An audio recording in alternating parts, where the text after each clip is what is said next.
그런 구분을 안 하고 관리가 안 되는 거예요. 너무 좋아. 친구한테 막 권하죠. 먹어도 모르겠는데? 이렇게 되는 거잖아요. 과일은 빼고 싶습니다. 없던 고혈압이 생길 수 있는 식단이에요. 암 환자들한테는, 당뇨 환자들한테 권하는 고혈압을 빠르게 내릴 수 있는 거는 효과가 있는 거예요. 진짜 안 좋은 거 하나 더 하고 싶어요.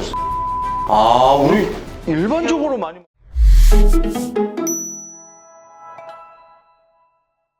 셀코TV 건강 얘기 함께 나누고 있습니다. 오늘은 조한경 원장님과 얘기 나누고 있습니다. 앞서 건강 얘기 쭉 나눴는데 많은 분들이 궁금해하는 거, 그리고 저도 먹고 있는 거 영양제예요. 네. 건강식품. 예. 요즘 많이 드세요. 저도 이제 유산균 먹고 있고. 영양제 뭐 득과 실이 있죠. 네. 저는 음식만 못하다고 생각하는데 네. 기본적으로 영양소를 보충하는 방법은 음식이 마땅한 건데 젊은이들은 편의점에서 먹고 어른들은 술 먹어서 술 먹으면 또 영양소 빠져나가잖아요. 맞아요. 예. 또 영양제로라도 보충을 해줘야 되는 경우가 많고 특히나 이제 제가 저희 친구들 저희 나이 또래 되면 이제 사업하면서 스트레스 받고 콜레스테롤 높다 그러거나 이러면은 먹는 게 나을 걸 싶은 경우가 많아요. 지난 방송에서 말씀드렸던 건강한 생활 습관, 운동도 안 할 것이고, 네? 잠도 잘 아침 못 챙겨 잘 것이고, 음식도 잘 못 먹는 경우가 많으니 아쉬운 대로 먹어야지 어떻게 하겠어요. 근데 이 보충제 시장도 진짜 정글 같아서 응? 성분이라는 게 한국 사람들은 비타민 B면 비타민 B다 이렇게 생각을 하지만 어떤 성분들은 값이 싸지만 그만큼 몸에서 흡수도 안 되는 것들이 있고 생체 이용률이 높은 것들이 있고 이런 차이가 있거든요. 근데 그런 구분을 안 하고 식품에 분류가 되다 보니까 관리가 안 되는 거예요. 뭐 기능의학 병원에 가서 검사를 했는데 어떤 영양소가 부족하다고 판단이 돼서 그때 부족한 걸 딱 채워주면 그 사람들은 되게 좋을 수 있죠. 주로 비타민 B군이 그런 것들이 많은데 예, 이제 만성 피로 있고 이런 분들이 이거 먹고 너무 좋아 그래가지고 친구한테 막 권하죠. 근데 그 친구는 비타민 B가 안 부족한 사람이야. 밥 먹어도 모르겠는데? 이렇게 되는 거잖아요. 통에 담겨가지고 알약을 먹다 보니까 약이라는 개념이 있어서 이거를 갖다가 어떤 특별한 증상에 대입해서 그거를 약 대신 내가 혈압약 대신 혈압을 낮추는 보충제를 찾는 이런 격이거든요. 예, 근데 그런 건 아니고 우리 몸에 마땅히 필요한 영양소들을 공급해주는 하나의 방법. 자, 그러면 이 영양제도 그렇고 우리가 뭐 식생활도 그렇고 밸런스 게임을 한번 해서 네. 판단을 한번 해주셨으면 좋겠어요. 네.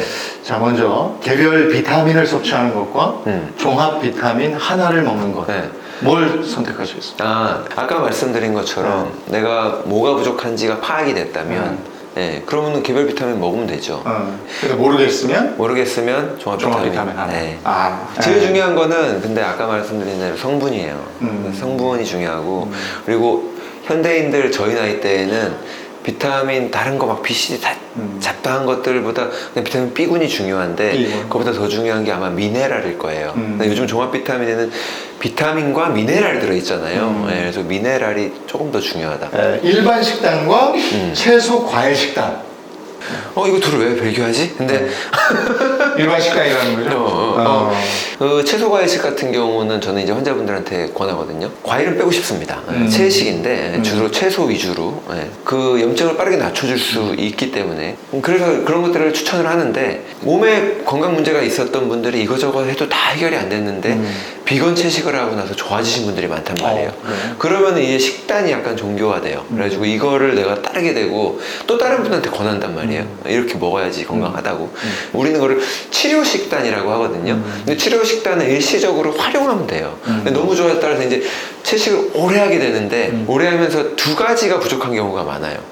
보통 세 가지. 철분, 그리고 비타민 B12, 그리고 또 마지막 하나가 이제 단백질이 부족해지는 경우가 많거든요. 근데 그런 것들이 관리가 안 되고 충족이 안 되면서 또 오래 하면 다시 건강 문제가 생기고 채식을 포기하게 되는 경우도 있죠. 그래서 사람은 원래 잡식이에요. 육류를 통해서만 얻을 수 있는 영양소들이 있어요.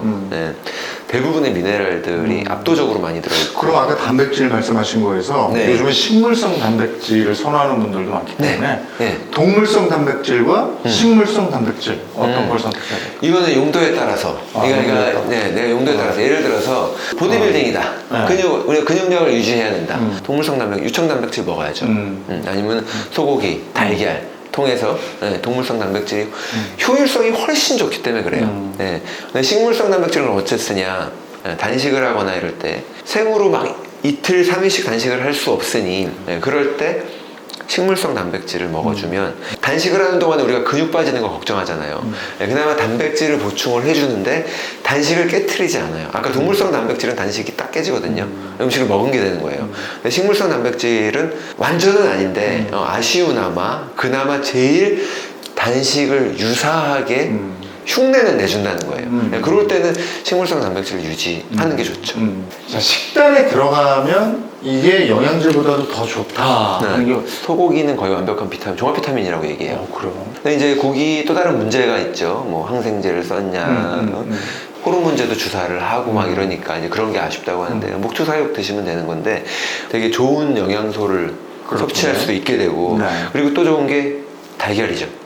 달걀. 네, 달걀 콜레스테롤 노른자 먹으면 안 된다 그래서 걱정해서 안 드시는 분이 있는데 콜레스테롤이라고 하는 거는 우리 몸에서 지단백으로 있는 경우가 있고 음식 속에 들어있는 지방은 우리가 아무리 먹는다 그래도 그게 그대로 지방으로 우리 몸에 쌓이지도 않고 혈관에 쌓이지도 않습니다. 그러니까 흰자만 먹는 경우도 많잖아요. 예, 근육 운동하시는 분들은 그럴 필요가 있을 수 있겠죠. 예, 고혈압을 환자들한테 저염식을 하라는 게 지침으로 가이드가 되면서 이제 저염식이 건강식의 대명사가 됐잖아요. 소금을 먹으면 혈압이 올라가는 게 관측이 되니까 혈관에 염증이 있는 상태에서 혈압이 올라가니까 터지는 거지 단순히 혈압을 올리는 모든 것들이 나쁘다고 보면 안 되고 고혈압 환자에게 위험하니까 먹지 말라고 일시적으로 얘기할 수 있을지 모르지만 저염식을 하게 되면 없던 고혈압이 생깁니다. 없던 고혈압이 생길 수 있는 식단이에요.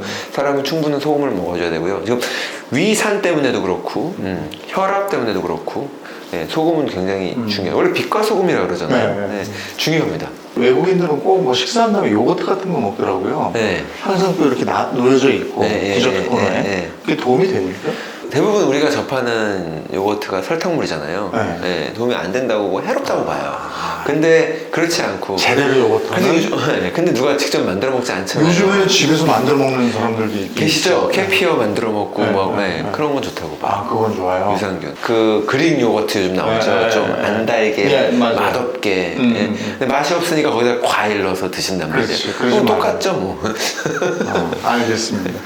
그리고 상황별로 나에게 맞는 식단은 뭐가 있을까? 이것도 몇 가지만 한번 질문을 드릴게요. 네. 당뇨가 워낙에 많으니까 당뇨 환자들은 어떤 식단을 원하시나요? 식단들이 보통 이제 구분이 되잖아요. 당뇨 환자들한테 권하는 간헐적 단식과 저탄고지가 이 혈당을 떨어뜨리는데 굉장히 빠른 효과가 있습니다. 거의 2, 3일이면은 당이 정상화가 되죠. 근데 음식을 또 이제 다시 먹으면 다시 올라가고 그러니까 적어도 조절이 된다는 거예요. 당뇨가 치료된 건 아니지만 혈관성 질환은 다 공통점이 있습니까? 고혈압이라든지 고혈압 같은 경우 환자분들은 고혈압을 빠르게 내릴 수 있는 거는 채식입니다. 저탄고지도 혈압을 내려요. 저탄고지하면 지방 고지방 시기가 혈압을 내린다 와닿지 않으실 수 있는데 오히려 탄수화물을 줄이는 저탄수화물 고지방에 탄수화물을 줄이는 것만으로도 혈압을 내리는 효과가 있는 거예요. 현대인은 우울증을 겪는 분들도 많은데 우울증에도 특별히 식사가 있습니다. 우울증에 권하는 건 저탄고지예요. 지방을 많이 드시라고 하네요. 우리 신경 전달 물질이나 삼겹살 이런 거. 왜냐면은 미네랄이 필요로 하거든요. 근데 육류에 많이 들어있다 그랬잖아요. 채소로는 부족해요. 그리고 삼겹살 좀 마음에 안 드는데 소고기가 더 좋은데 달걀 소고기 비싸서 아보카도로 갈게요. 저탄고지라고 해서 항상 고기만 생각하실 필요는 없어요. 아보카도 또 뇌나 신경이 다 지방이잖아요. 90%가 지방으로 이루어졌단 말이에요. 그렇기 때문에 지방을 보충해 주는 게 중요하고 신경 서로 연결이 잘 되려면 신경 전달 물질이 필요한데 그러려면 미네랄의 도움이 필요하다. 그래서 사실은 육류가 좋고 아보카도 정도. 암 환자들은 어떻게 해요? 암 환자들한테는 채식이 좋습니다. 일시적으로 다 말씀드리는 거예요. 병별로 병기가 있잖아요. 단계별로. 악액질이 심하면 이제 근육이 막 부서져 내리고 나중에 말라서 돌아가시거든요. 그런 분들은 단백질을 많이 먹어주셔야 되는데 그렇지 않고 내가 아직 건강해서 항암 치료도 병원에 살 수 있는 체력이라고 얘기를 하고 수술도 받을 수 있는 체력이라고 한다면 초기인 경우잖아요. 이런 경우는 녹즙 채식. 녹즙 같은 경우는 그 민들레, 덴들리온, 실리마린 뭐 이런 것들이 항암 효과가 있는 것들이 있어요. 예, 그리고 암과 실질적으로 싸우고 산화 기능이 강한 것들 이런 것들을 먹어주시면 좋은데 음식으로는 샐러드를 10그릇을 앉은 자리에서 먹을 수가 없으니까 그걸 녹즙으로 짜면은 샐러드 10그릇, 20그릇이 한 잔에 나오는 거거든요. 예, 그럴 때 먹어주는 거죠. 어린이는 뭐? 어린이는 그냥 골고루 잘 먹으는 겁니다. 맞죠. 어린이는 편식 안 하면 되고 네. 나이가 들수록 편식해야 되는 것 같아요. 10대, 20대 때의 대사로만 돌아가도 걱정이 없죠. 뭘 먹어도 다 견뎌내고. 이런 건 절대로 먹지 마라. 뭐 연령을 초월해서 요즘은 이런 초가공식품. 가공식품도 이제 그냥 가공식품이 아니라 네. 초가공식품들이 나왔어요. 그러니까 예를 들어서 뒤에 성분표를 봤는데 전혀 이름을 알 수 없는 화학약품들이 한 10개씩 들어있는 것들이 수두룩하거든요. 포장지에 정체불명의. 담겨있고 내가 성분표를 봐야 되는 것들이면 일단 아니다. 그냥 가공식품이 아니라 초가공식품일 확률이 높죠. 그리고 제일 중요한 거는 우리 나이에 제일 걱정해야 될 건 당입니다. 설탕, 당분, 과도한 당. 그거 아메리카노하고 먹으면 좀 희석되지 않아요? 아메리카노와 당을요? 네. 아메리카노 설탕 안 넣고 그냥 네. 아메리카노 먹잖아요. 네, 네. 그러면 이거만 먹기 좀 그러니까 달달한 거 뭐 하나 네. 시키거든요. 네. 그러면 이게 희석돼서 괜찮잖아요. 케이크 한 조각. 그거는 맛이 중화됐다고 표현하는 게 맞는 것 같아요. 아. 네. 진짜 안 좋은 거 하나 더 하고 싶어요. 뭐였어요? 콩기름, 식용유. 우리 일반적으로 많이 먹는데? 튀겨 먹는 음식들. 네. 네. 이게 산화된 기름이기 때문에 그래요. 우리가 아까 달걀에나 뭐 이렇게 고기의 기름은 삼겹살의 기름 부분은 걱정을 하잖아요. 그러면서 식용유 좀 사소하게 여기는 경향이 있고 옛날에 포화지방, 고기에 있는 지방은 안 좋지만 이 식물성 기름, 마가린이 나오고 하면서 포화지방은 괜찮다. 이런 인식이 있으면서 그 많이 확산이 됐었거든요. 근데 사실 지금은 다 거꾸로 됐죠. 이 식물성 지방, 특히 이걸 열에 가했을 때 오메가 6 함량이 올라가고 산패가 되면서 혈관을 다 망가뜨린다는 거예요. 그럼 혈관 망가진 걸 또 복구하려고 콜레스테롤 수치가 또 올라가야 되고 이런 악순환이 반복되기 때문에 우리가 혈관을 건강하게 오랫동안 유지하는 게 건강하게 오래 사는 비결이잖아요. 그래서 병원에서 당뇨, 고혈압, 콜레스테롤을 걱정하는 거잖아요. 다 혈관을 망가뜨리는 것들이니까. 네, 그런 것 혈관을 망가뜨리는 게 식용유라는 거죠. 근데 집에서 후라이를 할 때도 그렇고 식용유 안 쓸 수가 없는데 없죠. 그때는 뭐 네. 이를테면 기름을 바꿀까요? 카놀라유라든지 아보카도 포화지방을 가열하는 게 훨씬 낫다고 해서 버터를 써야 되는데 네, 버터 향이 있잖아요. 네. 버터 향이 싫은 분들은 이제 또 그게 안 되는 거고. 근데 요즘 기 버터라고 많이 써요. 예, 기 버터를 사용하기도 하고 냄새가 좀 덜한. 예, 아니면 옛날 방식으로 돌아가서 라드유 있어요. 라드유요? 라드. 요리할 때 옛날에 다 그걸 썼는데 이거를 언젠가부터 안 쓰고 콩기름으로 바뀌었거든요. 맞아, 훨씬 싸기 간편하니까. 때문에 싸고 싸고 간편하고. 간편하고 더 건강하다는 이미지도 있었단 말이에요. 돼지기름 안 좋다고 생각했거든요. 예. 근데 요리를 할 때는 훨씬 그게 더 좋다는 거예요. 맛도 더 좋습니다. 그리고 음식 맛도 훨씬 좋아요. 네. 오늘 쭉 들으시면서 건강 판단이 좀 드셨으면 좋겠습니다. 오늘은 닥터조 조한경 원장과 건강 얘기 나눴습니다. 고맙습니다. 네, 감사합니다.